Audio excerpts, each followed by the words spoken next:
Oui! Oui, autre sujet, ben oui, trois choses. Hey! Wouhou! L'identité numérique. Hey, ça va tellement être merveilleux. Tellement merveilleux que ce dimanche 28 septembre, les électeurs suisses ont approuvé un projet de loi, une loi pour l'identité numérique.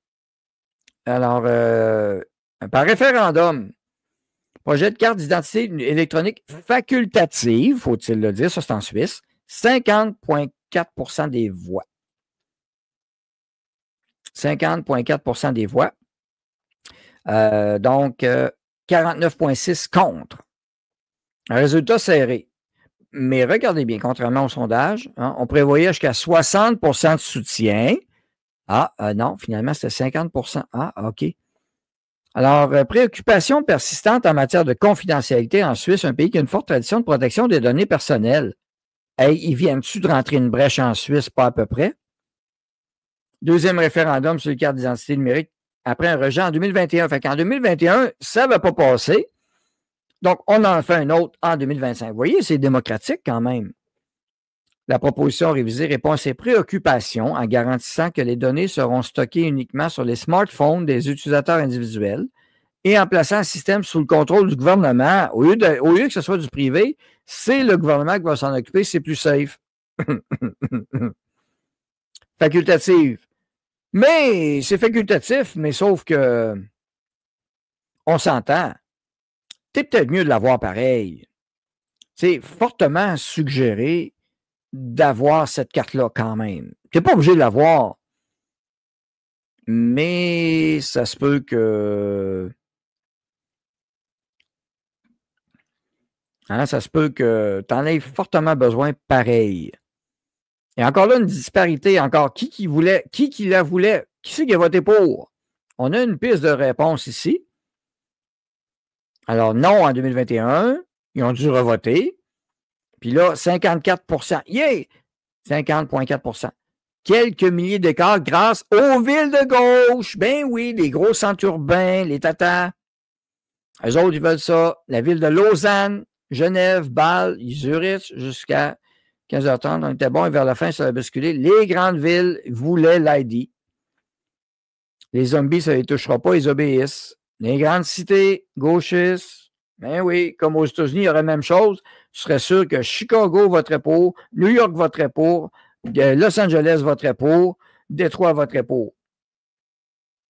Au Canada, Toronto voterait pour, Montréal voterait pour. La moitié de Québec aussi. Les grands centres urbains. Donc, c'est là qu'on s'en va. Ville de gauche, Lausanne, nouvelle loi, voilà. Donc, la nouvelle loi est combattue par un comité référendaire, voilà, formé notamment des membres du Parti pirate et des jeunes UDC. Ceux-ci, les jeunes, redoutent un manque de sécurité, une atteinte à la sphère privée. Absolument, ils ont raison. Ils ont raison. La Suisse, à l'instar d'autres pays, n'a pas échappé à ce que l'on appelle l'effet Biden. Oh non, pas encore! Ah! 2020-2024, mais ça n'a pas marché l'effet Biden en 2024, c'est juste ça l'affaire. Tu sais. Ouais. Une chance, hein? On l'a-tu échappé belle? Imaginez Kamala qui serait là. Eh boy! L'identité numérique. Et voilà. Donc, à quand la France? Faites-vous-en pas. La France, ils vont vous la planter, l'identité numérique, plus vite que vous le pensez. Et grâce à l'identité numérique, ben, tu vas pouvoir contrôler beaucoup de petites choses à gauche, à droite. Comment tu dépenses, où c'est que tu t'en vas. Es-tu sûr que tu as besoin? Ah, tu n'as pas tes crédits. Ben non, c'est pas du crédit social, Daniel. Voyons donc. C'est bon pour la santé du monde. C'est pour ça qu'on a Stammer qui fait pareil au Royaume-Uni. Stammer, l'identité aussi. Ah oui, le fils de Tony Blair, c'est lui qui va s'occuper, qui a une compagnie informatique par hasard qui va s'occuper de ça. C'est lui qui va s'en occuper. Ça donne de même, là.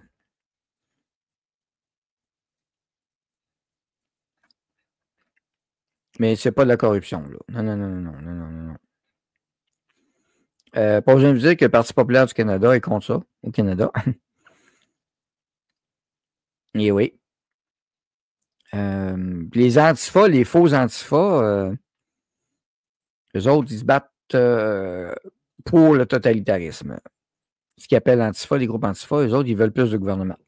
Le fils de Tony Blair est le président de la compagnie Multiverse, la compagnie qui va créer le nouveau système d'identification digitale au Royaume-Uni. Alors, Tony Blair pousse l'agenda de l'identité numérique et grâce à son fils Multiverse, ça va passer par là. Alors, vous connaissez maintenant qui sont les acteurs derrière ça. WEF 2020, toute la belle gang qui sont là. Et j'ai plusieurs choses sur X en passant. Ceux qui sont sur X, là, vous allez avoir du fun.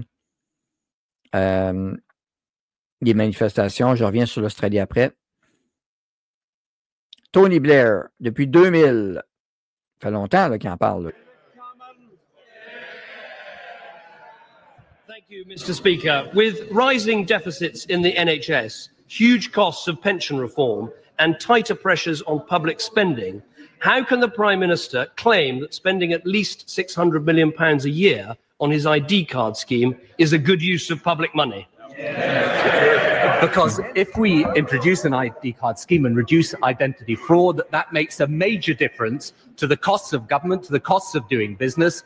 And in today's world, if we want to tackle illegal migration, crime, and identity fraud, then using the new biometric technology to have ID cards is an important part of doing so.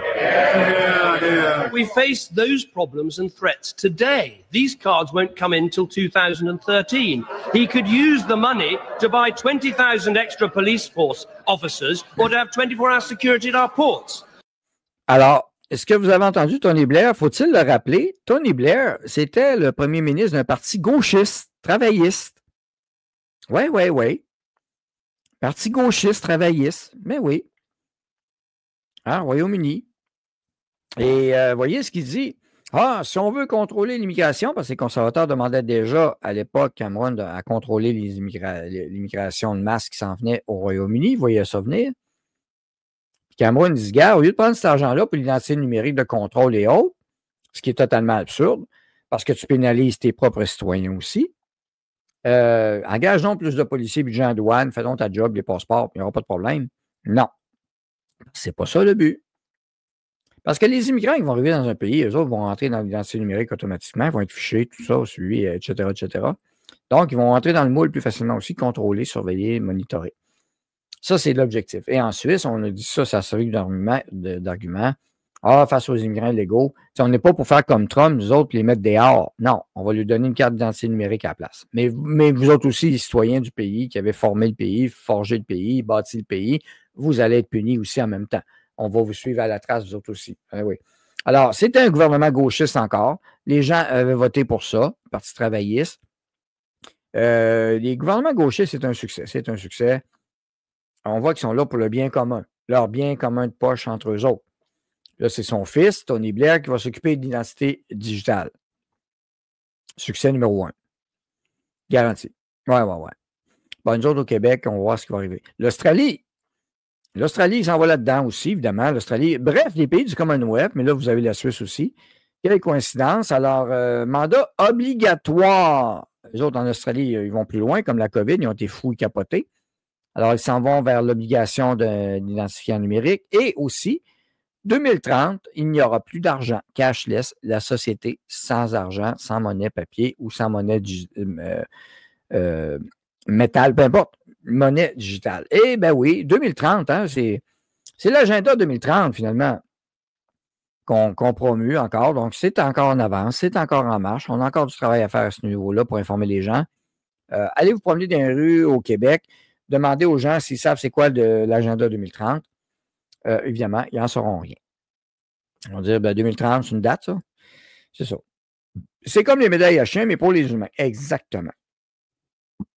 Donc, oui, Maxime Bernier, suivez-le, puis moi aussi au Parti populaire du Québec et autres. Et évidemment, je combats le... Je ne suis pas pour avoir une identification numérique, mais c'est différent de l'identifiant numérique. tout le temps. Si les États-Unis refusent la monnaie numérique, ils sont maintenant en Europe. Les États-Unis s'en vont vers une monnaie numérique aussi, mais différente et basée sur les vraies valeurs, l'or et autres, et leur monnaie à eux, quand même. Les États-Unis, ils ne prendront pas la monnaie digitale mondiale. Non, non, non, non, non, non. Et il va y avoir une transition tranquillement, pas vite. Mais au Canada, nous autres, ça va être différent un petit peu. Et l'argument qui a été servi aussi par Tony Blair, je l'ai entendu dans des radios dites de droite à Québec et autres, qui disent « Ah, le numérique, c'est bon, puis tout ça, on va sauver des coûts, on va sauver des frais. » C'est le même argument de marde. Tu ne sauveras rien. D'un autre côté, vous êtes déjà identifié numériquement avec votre numéro d'assurance sociale qui est tout croche, qui est mal fait, on a perdu la sécurité, ça fait des années de ça. Donc, ça nous prend à quelque part quelque chose pour contrebalancer. Mais qui dit identifiant numérique, service numérique, au Mexique, c'est passé de quoi en fin de semaine aussi? Tu sais, on a eu les aéroports et on a eu aussi, il y a eu tellement de nouvelles, hein, ça a été vite. Au Mexique, une panne qui a touché des millions de personnes. Il n'y a pas eu d'ouragan qui a frappé le Mexique. Là. 3 États au Mexique, dans le sud-est du Mexique. Alors, voilà. Problème avec une ligne de transmission. Ben, coudonc, hein, il y en a de plus en plus, on dirait. C'est bizarre. Dead landing gear, ça, c'est d'autres choses, c'est un avion. Alors, Power, 2 millions d'usagers. Alors, imagine quand tu es tout numérique, transactions électroniques, banque, plus de papier, quintoué. Alors, on te fait un problème. 2,2 millions de personnes, hein, vendredi. Alors, il y avait une maintenance qui était faite sur des lignes de transmission. Hein? On a eu une maintenance des aéroports, un logiciel informatique. Puis là, on a eu un problème de maintenance sur une ligne de transmission. Ça a mal été la maintenance, quintoué, paf. Alors, bravo. C'est ça. Un autre blackout dans la région. Mauvaise. Puis aussi, plus tôt cette année, il y avait un autre blackout dans la région, que là, c'était lié à la mauvaise qualité de gaz naturel qui était fournie à une usine de génération de gaz naturel. Bon, anyway.